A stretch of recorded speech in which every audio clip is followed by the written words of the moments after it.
নমস্কার, news pole বাংলায় স্বাগত। আমি স্নেহা রয়েছি আপনাদের সঙ্গে। আজকে সমস্ত গুরুত্বপূর্ণ খবর নিয়ে শুরু করছি 10-এর 10 দিক। দিল্লির বিস্ফোরণ কাণ্ডের জেরে রাজ্য জুড়ে হাই অ্যালার্ট। চিকেন স্নেক, বিমানবন্দর, সীমান্ত এলাকা সহ বিভিন্ন জায়গায় কড়া নজরদারি চলছে। রাস্তায় রাস্তায় চলছে নাকা তল্লাশি। অপারেশন সিন্দুরের পরে আশা করা হয়েছিল এবার হয়তো কমবে নাশকতামূলক কাজের উৎসাহ পাকিস্তানের দিক থেকে, কিন্তু কুকুরের লেজ যে কখনো সোজা হয় না, ফের তা প্রমাণ করলো পাকিস্তানের জঙ্গি সংগঠন। এবার নজর জৈশ-ই মোহাম্মদের দিকে, তবে এখনো পর্যন্ত কেউ দায় স্বীকার করেনি। রাজ্যে উচ্চ গোয়েন্দা বিভাগের নির্দেশে চলছে নাকা তল্লাশি। আজই ছাড়া পেলেন পার্থ চট্টোপাধ্যায়। সমস্ত শিক্ষা দুর্নীতি সংক্রান্ত মামলা থেকে অবশেষে জামিন পেলেন পার্থ। 3 বছর 3 মাস জেলবন্দি থাকার পরে 2022 সালের 22শে জুলাই শহীদ দিবসের পরের দিন ইডির হাতে গ্রেপ্তার হয় পার্থ। আপাতত জামিনে মুক্ত হলেন পার্থ চট্টোপাধ্যায়। তবে দুর্নীতি মামলাগুলি চলবে। বাংলায় দুটো কমোডিটির খুব কদর, খুব চাহিদা।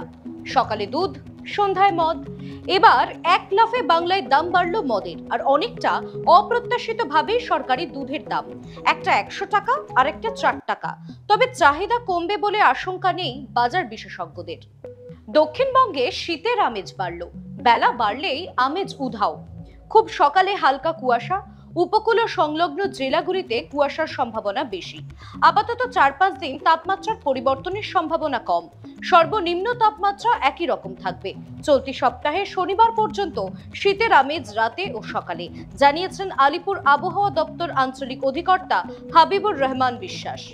দুর্গাপুর গণধর্ষণ কাণ্ডে শেষ পর্যন্ত চার্জ গঠন হলো। ঘটনার 1 মাস পরে জামিনের আবেদন খারিজ করে চার্জ গঠন করা হলো।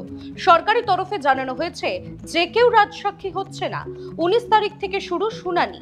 দেখা যাক কবে এই জঘন্য ঘটনার শাস্তি হয়। কাউকে রেয়াত নয়, ঠিক এই ভাষাতেই ভুটানের থিম্পু থেকে দেশবাসীর উদ্দেশ্যে বার্তা দিলেন প্রধানমন্ত্রী নরেন্দ্র মোদী। 3 দিনের এক সফরে রয়েছেন মোদী। তার মধ্যেই তিনি কড়া হুঁশিয়ারি দিয়ে বলেছেন, বিস্ফোরণের পিছনে যে ষড়যন্ত্রকারীরা রয়েছে ছাড়া হবে না কাউকে। প্রশান্ত কিশোর, জনসুরাজ পার্টির প্রতিষ্ঠাতা। আজ বিহার নির্বাচনের দ্বিতীয় তথা শেষ দফার ভোট। এইরকম একটা গুরুত্বপূর্ণ দিনে প্রশান্ত এক বিস্ফোরক অভিযোগ করেছেন। বিহারে ভোট চলছে, এই আবহে বিহারবাসীদের বিচলিত হওয়ার কারণ নেই। ভোটের সময় এরকম বিস্ফোরণ হতেই পারে। কি ইঙ্গিত দিতে চাইলেন প্রশান্ত কিশোর? প্রশ্ন উঠছে রাজনৈতিক বিশেষজ্ঞ মহলে। ধর্মেন্দ্র যথেষ্ট বয়স হয়েছে। 90 বছরের বীরদেবল প্রায়শই অসুস্থ হচ্ছেন, চিকিৎসা করাচ্ছেন। আজ সকালে বেশ কিছু সোশ্যাল মাধ্যমের জেরে এই লেজেন্ডের মৃত্যু সংবাদ ছড়িয়ে পড়ায় খুবই ব্যথিত স্ত্রী হেমা মালিনী সহ অনেকেই। এক সংকটময় পরিস্থিতির মধ্যে দিয়ে যাচ্ছে ধর্মেন্দ্র দেবলের স্বাস্থ্য, কিন্তু শেষ পর্যন্ত তিনি রিকভার করছেন এবং দ্রুত সুস্থ হওয়ার পথে। শতায়ু হন ভারতের গর্ব ধর্মেন্দ্র। ভারতে হামলা চালানোর পুরস্কার। অপারেশন সিন্দুরের পরও বুক ফুলিয়ে ঘুরে বেড়াচ্ছেন পাকিস্তানের সেনা প্রধান আসিম মুনির।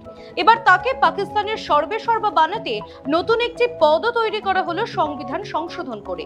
পাকিস্তানে তৈরি করা হলো চিফ অফ ডিফেন্স ফোর্স পদ। দেশের 3 বাহিনীর মধ্যে আরো ভালো সমন্বয় তৈরির জন্য এই পদ তৈরি করা হয়েছে। আগামী 14 তারিখ থেকে শুরু দক্ষিণ আফ্রিকার সঙ্গে টেস্ট খেলা। দিল্লি বিস্ফোরণ কাণ্ডের জেরে আরো জোরদার করা হয়েছে কলকাতা ইডেন গার্ডেনকে। মুড়ে দেওয়া হয়েছে নিরাপত্তার চাদরে। চলছে চিরুনি তল্লাশি।